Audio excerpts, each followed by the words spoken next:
आज हम बात कर रहे हैं सुजलॉन एनर्जी की। सुजलॉन एनर्जी के फाउंडर और चेयरमैन तुलसी तांती ने बहुत बड़ा बयान दिया और एक बहुत बड़ा इंटरव्यू भी दिया है और इस इंटरव्यू के माध्यम से उन्होंने पूरा विजन पेश किया है। विंड टर्बाइन क्षेत्र में आगे क्या संभावना है और गवर्नमेंट से क्या उनको हेल्प चाहिए और कितना वो मदद कर सकते हैं ग्रीन एनर्जी के इंस्टॉलेशन में अपनी तरफ से। तो बहुत सारी बातें जो उन्होंने डिस्कस की है और आगे का उन्होंने टारगेट भी बताया, क्या संभावना बन सकती है और क्या सरकार से उनको राहत चाहिए, सारी बातें जानेंगे इस वीडियो के माध्यम से। और ये सारी बातें समझ में एक आ रही है बात कि बिल्कुल तुलसी तांती ने इस कंपनी को आगे लेके जाने के लिए पूरी तरह से तैयारी कर ली है।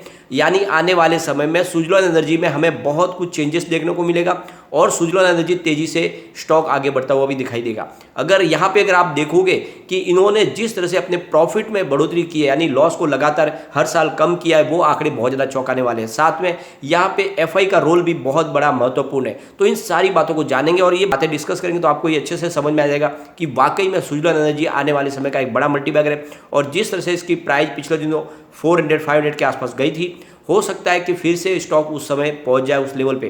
तो बहुत सारी बातें जिनको एक एक करके डिस्कस करेंगे, साथ में ऊर्जा ग्लोबल को भी डिस्कस करेंगे। लेकिन फ्रेंड, उससे पहले अगर आप पहली बार हमारे चैनल पे आए तो चैनल को सब्सक्राइब कर दीजिए, एक बेल आइकॉन दबा दीजिए ताकि जब भी नया वीडियो बने पहला नोटिफिकेशन आपको मिले। वीडियो पसंद आए तो लाइक शेयर जरूर कीजिए। चलो फ्रेंड, वीडियो स्टार्ट करते हैं। मैं हूँ आपका दोस्त एसबी दवे और हमारे अपने चैनल ऑनलाइन कमाई में आपका बहुत बहुत स्वागत है। सबसे पहले फ्राइडे का कारोबार को डिस्कस कर लेते हैं।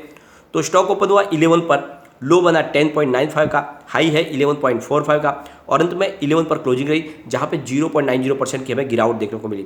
और ये गिरावट सिर्फ सुजलॉन एनर्जी में नहीं थी बल्कि पूरे बाजार में थी। और आपको पता है पिछले दिन तो बाजार में काफ़ी ज़्यादा नरमी छाई हुई है।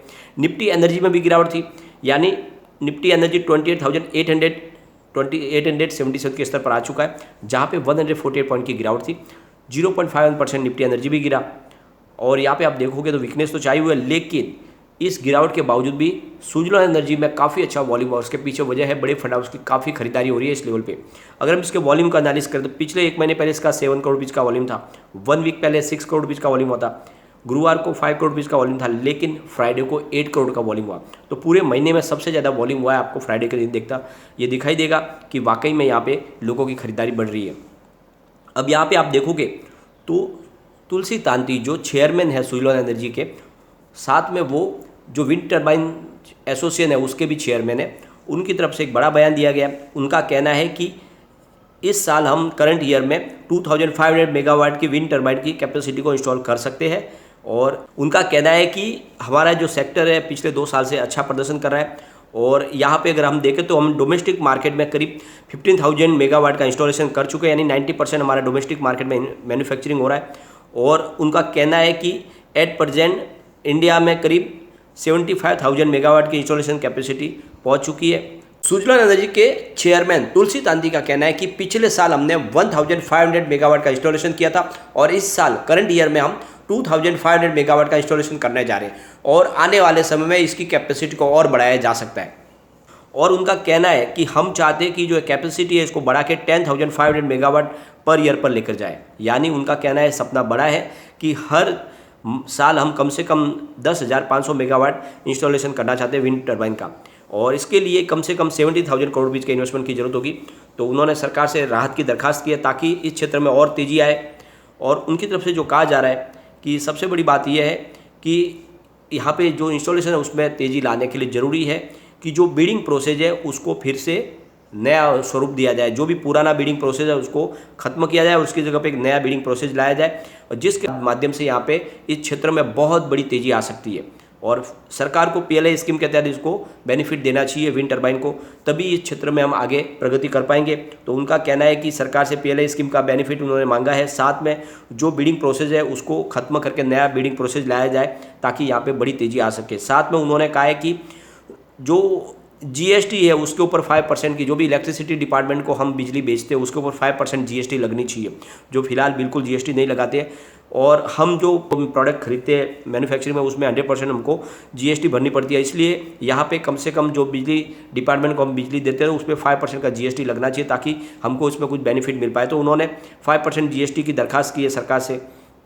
फ्रेंड्स, यहाँ पर अगर आप देखोगे तो उन्होंने कहा है कि आने वाला जो समय है वो विंड एनर्जी और सोलर एनर्जी के ऊपर ही डिपेंडेंट होगा। और इसी वजह से जो टारगेट रखा है सरकार ने जो 2070 तक जीरो कार्बन पे जाने का, उसके लिए यही दो महत्वपूर्ण जरिए है। और इनके लिए ज़रूरी है कि सरकार बहुत सारी मदद करे। सबसे पहले तो बिडिंग प्रोसेस को आसान किया जाए, यानी जो पुराना प्रोसेस है उसको बदला जाए। दूसरी तरफ उन्होंने PLI स्कीम के तहत बहुत सारी राहत मांगी है, क्योंकि उनका कहना है कि क्षेत्र में तेजी लाने के लिए कम से कम 70,000 करोड़ रुपये के नए इन्वेस्टमेंट की जरूरत है। तो इस तरह से उन्होंने बहुत सारी डिमांड जो सरकार से की गई है, और उन्होंने कहा है कि हम अपनी जो इंस्टॉलेशन कैपेसिटी को बहुत आगे तक लेके जा सकते हैं। तो एक बात तो आप समझ लो कि पूरी तरह से कमर कस चुके हैं सुजलॉन एनर्जी और विंड टर्बाइन क्षेत्र आने वाले समय के लिए। तो ये आज जो बहुत लोग कहते थे कि सोलर एनर्जी डूब जाएगी, खत्म हो जाएगी, ये बातें जो इन्होंने बयान दिया तुलसी तांती, उनसे मेल नहीं खाता है। उनकी बयान से एक बात सब साफ झलकती है कि वाकई में वो कंपनी को लेकर बहुत ज़्यादा संजीदा है और वो अपनी कंपनी को आगे बढ़ाना चाहते हैं। तो ये बहुत सारी पॉजिटिव बातें जिसकी वजह से समझ में आ रहा है कि आने वाले समय में सुजलॉन एनर्जी में बहुत बड़ी तेजी आने वाली है। अगर आप देखोगे तो इनका लॉस बहुत ज़्यादा बड़ा था, लेकिन फिर अब प्रॉफिट में बढ़ोतरी हुई है, वो एक बहुत ही ज़्यादा शानदार इसका आंकड़ा है।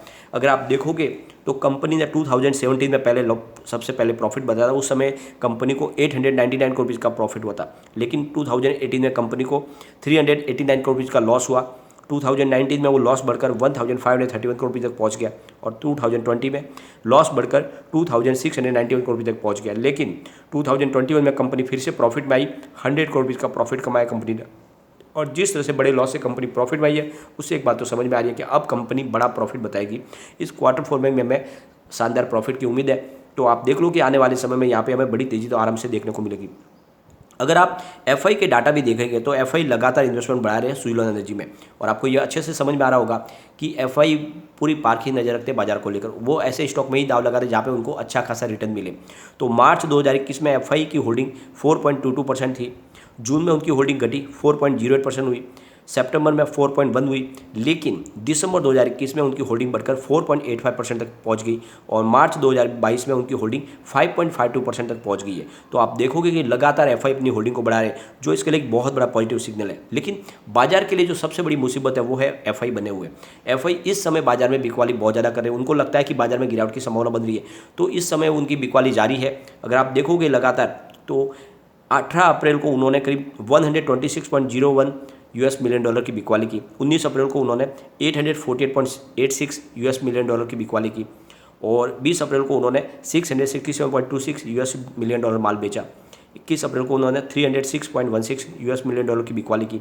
22 अप्रैल को 79 US मिलियन डॉलर उन्होंने बेचा माल। तो आप देखोगे कि लगातार वो बिकवाली कर रहे हैं, और इस वजह से बाजार में गिरावट जारी है। अच्छी बात यह है कि उनकी बिकवाली अब धीरे धीरे कम होने लगी है, तो हो सकता है कि आने वाले समय फिर से वो खरीदार बन जाए। फिलहाल तो सारे के सारे आंकड़े रेडी दिखाई दे रहे हैं, लेकिन बाजार को थामने की कोशिश कर रहे हैं हमारे बड़े फंड हाउस।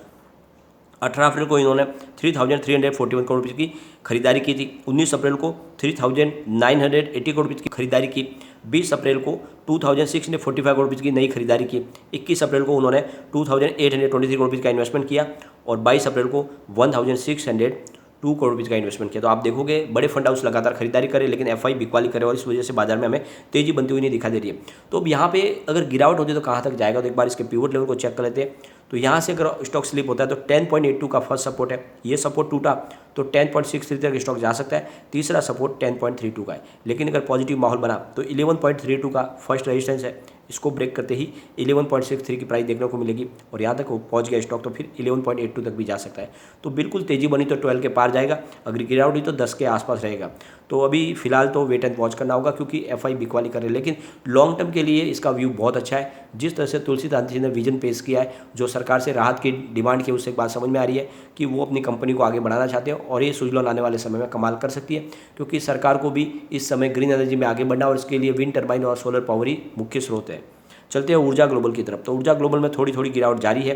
फिलहाल स्टॉक 17.35 पर है, जहाँ पे 0.57% की गिरावट देखने को मिली। अच्छी बात यह है कि बड़ी गिरावट यहाँ पे नहीं हो रही है। जब बाजार में जितनी गिरावट हो रही है उसके हिसाब से ऊर्जा ग्लोबल में गिरावट थमी हुई है, और इसके पीछे वजह यह है कि यहाँ पे अच्छी खासी खरीदारी हो रही है इस लेवल पर। कम्युनिटी सेंटीमेंट स्टॉक के साथ बना हुआ है, यानी 100% बाइक की कॉल है। तो ये मौका है जब खरीदारी करें, क्योंकि छोटी सी कंपनी आने वाले समय में बड़ी कंपनी बन सकती है, क्योंकि इनका विजन बहुत बड़ा है। एक बार इसके पिवट लेवल को चेक कर लेते हैं तो यहाँ से अगर स्टॉक स्लिप होता है तो 17.12 का फर्स्ट सपोर्ट है और स्टॉक नीचे गिरा तो 16.98 तक जा सकता है। तीसरा सपोर्ट 16.77 का है। अगर पॉजिटिव माहौल बना तो 17.47 का फर्स्ट रेजिस्टेंस है, इसको ब्रेक किया तो फिर 17.68 तक स्टॉक जाएगा। तीसरा 17.82 का, तो पॉजिटिव माहौल बना तो 18 के पार जा सकता है, गिरावट हुई तो 16 के आसपास आ सकता है। तो इस समय भी यहाँ पे आपको खरीदारी अगर करनी है तो थोड़ा थोड़ा करके करें। बाजार में गिरावट की संभावना बनी हुई है और फिलहाल शॉर्ट टर्म इन्वेस्टर को पेनी स्टॉक में निवेश नहीं करना चाहिए, क्योंकि शॉर्ट टर्म के लिए यहाँ पे तेजी की संभावना मुझे नहीं दिख रही है। लॉन्ग टर्म के लिए जरूर इन्वेस्टमेंट करें, आने वाले समय दोनों के दोनों स्टॉक मल्टीबैगर बनेंगे। लेकिन फ्रेंड, कोई भी इन्वेस्टमेंट करने से पहले अपने फाइनेंशियल एडवाइजर से बात ले ले या अपना खुद का रिसर्च करें, क्योंकि मैंने वीडियो आपके एजुकेशनल पर्पज के लिए ही बनाया। वीडियो पसंद आए तो लाइक शेयर जो कीजिए और चैनल को सब्सक्राइब कर दीजिए। Thank you.